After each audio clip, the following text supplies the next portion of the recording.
Somewhere in the basement of the Cairo Museum, sealed inside a gray acid-free drawer, is a sandstone block. It measures roughly 60 centimeters across. Its catalog tag reads GE98227. It was excavated from a collapsed corridor at Abydos in 1937. Photographed, logged as a fragmentary copy of the Amduat, the Egyptian Book of What is in the Duat, and then placed in storage, where it has remained for nearly 90 years. Most people walk right past it. The hieroglyphs on that block are not particularly beautiful. The carving is not deep. And to most eyes, it looks exactly like thousands of other inscribed fragments found across Egypt's ancient sites. Religious text, funerary formula, standard theology. Nothing unusual. But hidden inside it is something that shouldn't exist. A specific phrase, 3 hieroglyphic signs that translate literally as the house from which water moves without ceasing, beneath the place of the first fire. Not a mythological metaphor, not a standard afterlife description. A phrase that, when placed in context with the structure it was found attached to, describes something that Egyptian civilization, by every accepted historical account, should not have been capable of building. And the structure it refers to is still there, partially flooded, officially studied, and yet still, somehow, only half understood. This is the story of the Osireion. And by the time this narration is finished, you will understand why what's buried beneath it may be one of the most consequential, unexcavated sites on Earth. If you're new here, subscribe now, because this channel is where we follow the evidence, not just the textbooks. In 1902, the British archaeologist Sir William Matthew Flinders Petrie arrived at Abydos in Upper Egypt with a team of excavators and a mandate to map the ancient city of Osiris. He had already spent years working at Giza, at Tanis, at Amarna. He was not easily surprised by what he found in the ground.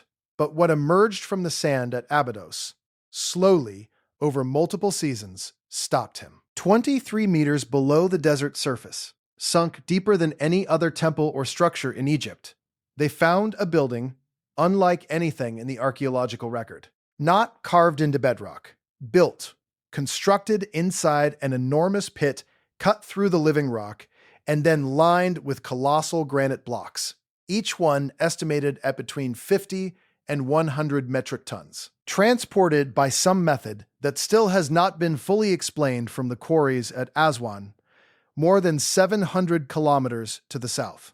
The building has a central island of granite surrounded by a water channel. That channel is filled with water. It has always been filled with water. Even today, more than a century after its discovery, the lower portions of the Osireion cannot be fully accessed. They are permanently flooded.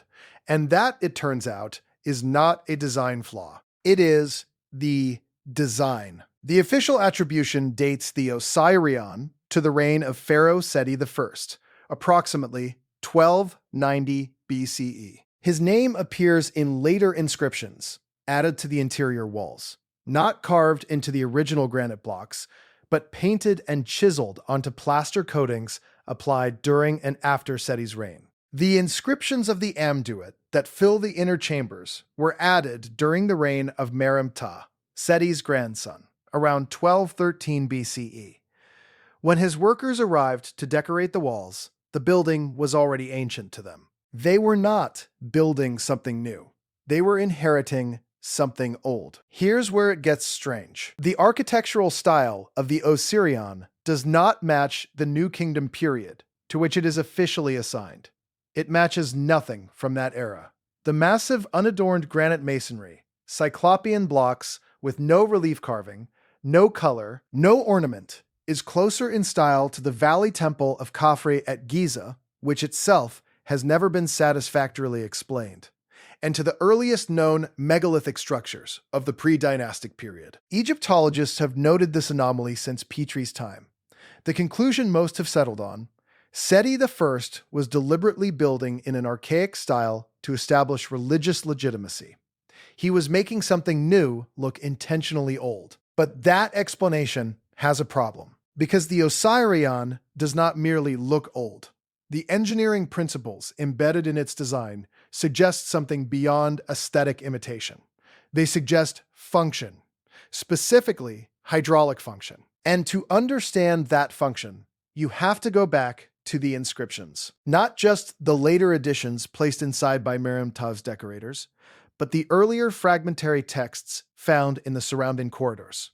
Texts like the one on that sandstone block in the Cairo Museum. Catalog number JE98227, found in 1937, filed as ordinary. The Amduat, the text most closely associated with the Osireion, is usually described as a detailed map of the underworld, a guide for the pharaoh's soul to navigate the 12 hours of the night and reach resurrection at dawn. For decades, scholars dismissed it as symbolic, pure theology, poetic geography. Then modern science found something that changed everything. Because when you strip away the mythological register and read the Amduat as a physical description, a technical document written in the only symbolic language available to ancient authors, certain passages stop sounding like theology and start sounding like engineering.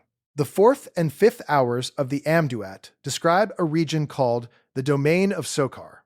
The texts call it a place of absolute darkness located beneath the earth, shaped like an elongated oval. Inside this oval, they say, is a form that neither the sun nor the flood may reach. They describe a specific chamber, the Shedite, the secret chamber, from which something emerges.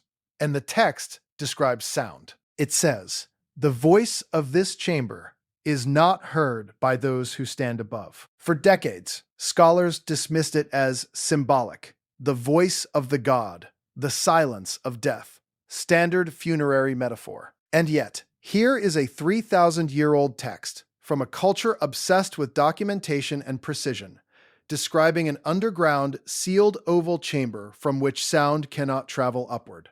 An acoustically isolated chamber, buried beneath the earth, filled with a form that neither flood nor sunlight can reach. They weren't guessing, they were recording. Now let's follow the 3 clues, because each one, examined individually, can be dismissed, but together, they stop looking like coincidence. The first clue is the phrase "on the block in storage," the house from which water moves without ceasing, beneath the place of the first fire. In standard translations, similar phrases in the Amduat are interpreted as references to the inert waters of Nun, the primordial ocean from which all creation sprang. The water that doesn't move is the formless void before creation. The fire is the moment of divine ignition, perfectly reasonable within a theological framework. But at the Osireion specifically, water does move, constantly, and not in the way you would expect. In 2022, a team of researchers published an integrated geophysical study of the Osirion's groundwater system. Using ground-penetrating radar, electrical resistivity tomography, and stable isotope analysis, they identified something the excavators of 1902 had no way to detect. The water filling the lower chambers and surrounding the central island of the Osireion does not match the isotopic signature of the local Nile-fed aquifer. The chemistry is different. The source is different. The researchers concluded that the water pathways around the Osireion are not naturally occurring. They were engineered. The water, the study found, was being deliberately channeled to the site through a designed hydraulic system built into the foundation of the structure, a system whose source has not been fully traced. The house from which water moves without ceasing, not a metaphor about creation, a technical description of a hydraulic system buried 23 meters below the desert surface. That is the first clue. The second clue comes not from the Osireion itself, but from a set of texts inscribed on the walls of a different temple, the Great Temple of Horus at Edfu, 300 kilometers south of Abydos. Built during the Ptolemaic period, beginning in 237 BEC. On those walls, In a distinct section scholars call the Edfu building texts, are records that predate the Ptolemaic temple by an unknown and possibly very large amount of time. These texts, translated and analyzed in exhaustive detail by Dr. Eve Raymond of Manchester University in her 1969 study, The Mythical Origin of the Egyptian Temple, describe a primeval age before the pharaohs. They speak of a sacred island that once existed in the midst of a great ocean, an island called, in one translation, the Island of Trampling. And they say that on this island, 7 beings known as the Shebtiu, translated variously as the builder gods, the divine sages, or the exalted ones, built the first structures that were ever built on earth. The Edfu texts describe the Shebtiu not as gods in any supernatural sense, but as specialists. The text is explicit. They were, it says, the only divine beings who knew how temples and sacred places were to be created. That is a technical designation.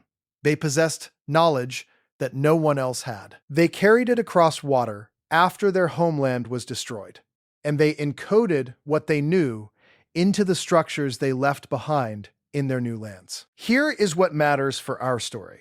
The Edfu texts describe one of the Shebti's primary instruments as something connected to the making of sound, described in the context of the texts as causing the ground to give voice, not metaphorically. The installation of a specific device that causes a built structure to produce an audible phenomenon. The Jide pillar is one of the most recognizable symbols in all of Egyptian iconography. A column with horizontal bands depicted in amulets, paintings, and monumental carvings across 3,000 years of Egyptian culture. Standard interpretation: a symbol of stability, the backbone of Osiris, a mark of resurrection. But the Edfu texts place the Jed in an operational context. It is not depicted as a symbol. It is described as something that is set in place, activated, and produces a physical effect, something that makes the sacred location speak. Not similar to a symbolic interpretation, not inspired by one. A different thing entirely. An ancient text describing an installed device that causes a structure to produce sound. And the structure most associated with Osiris, the god whose name and cult the Osireion was built to honor, is the very structure where underground voids have been confirmed, and where a 2007 seismic survey found evidence of chambers extending deeper than the visible floor. That is the second clue. The third clue is the number. In the Edfu building texts, the Shebtito number 7. They are 7 sages who carry the complete knowledge of sacred construction. In the Amduat's account of the domain of Sokar, the hidden chamber at its core is described as having 7 aspects, 7 faces. The Sokar section of the Amduat spans 3 hours of the night journey, but the central void, the Shetate, contains within it 7-fold structure. The number 7, in the context of these specific ancient descriptions of underground sacred chambers, is not arbitrary. The Osireion itself is not perfectly aligned to the cardinal points. Survey data confirms the structure sits at a deliberate angular offset from true north. And while the specific degree measure has been debated, what is not debated is that the angular precision of the placement, like the placement of every major ancient Egyptian temple, was intentional, calculated, and meaningful. 7 sacred specialists. 7 faces of the hidden chamber. A carefully calculated angular offset from a structure housing an engineered hydraulic system beneath a granite island. That is the third clue. Now, bring it forward to 2023. The most detailed modern survey of the Osireion to date was conducted in partnership between the American Research Center in Egypt and the World Monuments Fund. The team used 3D laser scanning and high-resolution ground-penetrating radar to document the site at a level of detail no previous survey had achieved. The results were significant. The 2023 GPR survey detected anomalies beneath the central platform of the Osireion. The technical summary describes them as unexcavated subterranean extensions, which is the careful official language for voids. Possible chambers. Spaces extending downward below the lowest visible level of a structure that is already 23 meters underground. And then there was the water. The 2023 team identified a newly discovered recess in the structure, through which water actively moves. Not seepage, not groundwater infiltration. Water flowing through hidden conduits built into the granite walls. The engineering, the documentation notes, is unlike anything else found in Egypt. Live water, moving through hidden engineered passages, inside sealed granite walls, at a site 23 meters underground, at the precise location where an ancient text says an installed device caused the earth to give voice. That is not archaeology confirming mythology. That is archaeology confirming an engineering record. Now, why haven't you heard this? Why hasn't it led to a major excavation, a documentary series, a scientific expedition to map the voids beneath the central platform? Here is where the story becomes frustrating in a very specific way. The 2023 ARCE survey, for all its remarkable documentation, does not excavate the anomalies. The report explains why. Persistent flooding. The water levels in the lower chambers make safe excavation impossible without significant hydraulic engineering intervention. The permits required for that scope of work are complex. The site is under conservation protocol. The 3D laser scanning team documented everything they could reach, logged the subterranean anomalies as warranting further investigation, and noted that full structural reconstruction remains incomplete due to water obstruction.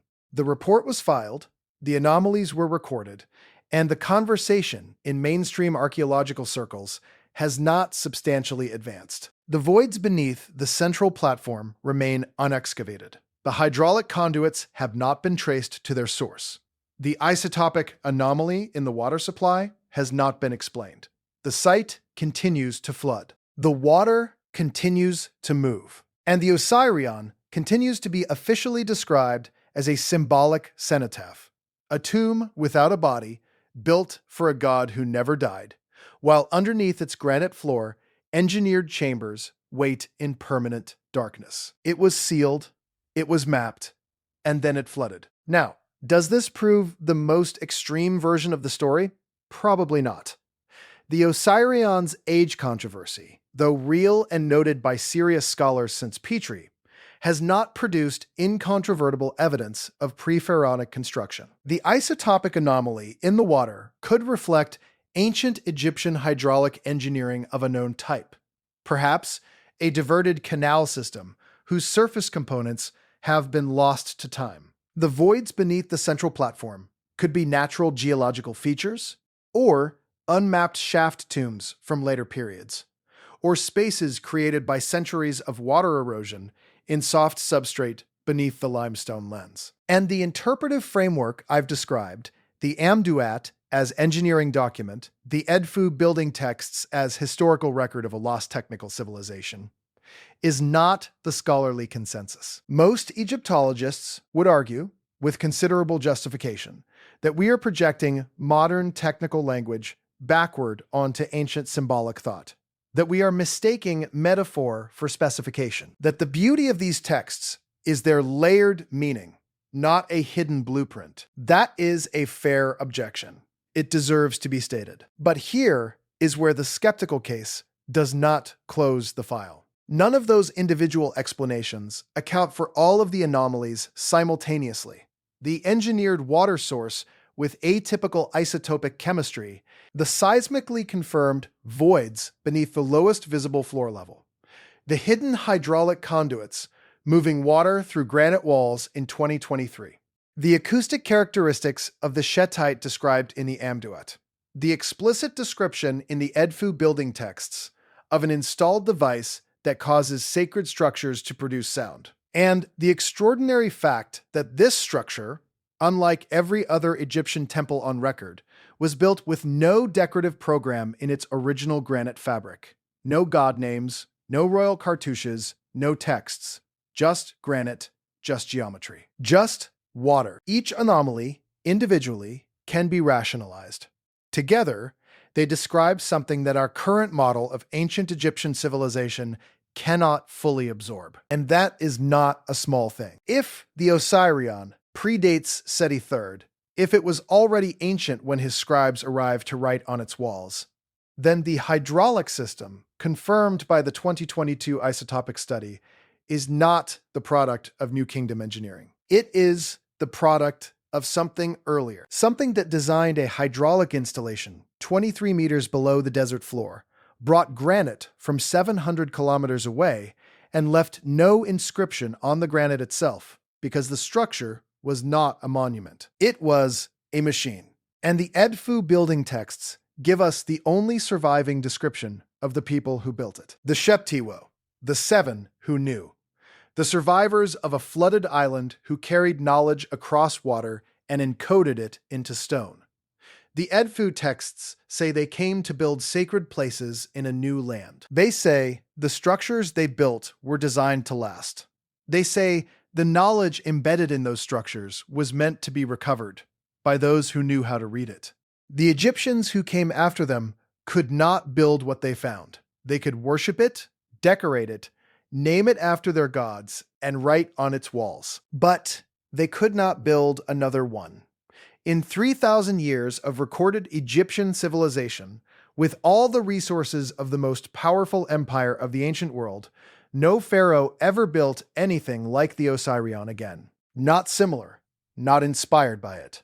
The same. There is nothing in the archaeological record to compare it to. And that absence is its own kind of evidence. If what the Edfu texts describe is accurate, if the Shebtio represent a pre-dynastic culture whose engineering capabilities exceeded anything we have formally recognized, then what is buried beneath the Osirion's central island is not a symbolic representation of the afterlife. It is a physical archive, a preserved specimen of a technology that was developed, perfected, installed, and then lost, along with the civilization that made it, in some catastrophe so complete that the only memory of it that survived is encoded in the symbolic language of the cultures that came after. Every major ancient civilization has a name for the people who came before. Every one of those accounts describes beings who knew things about construction and water and the movements of the sky that their successors could not replicate. The Egyptians called them the Netjeru, the divine ones. The Edfu texts call them the Shepti. And every one of those accounts says the same thing in different words. They built something, they left. And what they built is still here. And if that's true, it means our history is missing a chapter, not a footnote. A chapter, a period of civilization whose hydraulic knowledge we are still discovering in 2023, whose acoustic engineering we cannot fully explain, and whose name we have never recovered. So here is where we stand. In the basement of the Cairo Museum, catalog number JE98227 sits in its drawer. The phrase inscribed on it, "The house from which water moves without ceasing, beneath the place of the first fire," has never been formally analyzed in the context of the 2022 isotopic survey results. No peer-reviewed paper has yet directly connected the Edfu text's description of the Shebtiu's installed hydraulic instruments to the engineered water system confirmed beneath the Osireion. Those connections exist in the data. They have not been made in the literature. Those are not secrets being suppressed. They are questions that have not yet been formally asked in the right rooms by the right people with the right equipment and the right permissions and enough funding to drain the water that has been protecting whatever is underneath that granite floor for 4,000 years. 23 meters below the desert at Abydos, water moves through granite conduits built by hands we have not yet identified, past walls inscribed by scribes who were decorating a structure already ancient in their time, filling a channel surrounding an island that seismic surveys confirm sits above unexcavated voids of unknown depth and unknown purpose. It was built, it was discovered, and then it flooded again. The Osireion is still there. The water is still flowing. The hidden conduits are still moving it without ceasing, as the inscription says. The voids beneath the central platform have never been excavated. The passageways have never been mapped. And the machine, whatever it is, whatever it was built to do, whatever it once sounded like when it ran at full capacity, is sitting in the dark 23 meters below the Egyptian desert, waiting. It has been waiting for a very long time. And the most unsettling detail of all is this. The ancient text that describes it did not ask us to believe in it. It did not frame it as legend or myth or the work of gods beyond understanding. It described it the way an engineer describes a system, the way a builder describes a structure, the way someone who built something describes it, so that someone else, centuries later, can find it and understand what they're looking at. The house from which water moves without ceasing beneath the place of the first fire. They left us the description. We just haven't gone to look. If this investigation opened something for you, hit the like button and subscribe. We follow threads exactly like this. 1. All the way down. And don't stop here. The next video covers an astronomical record carved into a site whose builders, by every official account, shouldn't have known the sky well enough to carve it. Same civilization. Same question, same unresolved silence at the bottom of the evidence. It's right there when you're ready.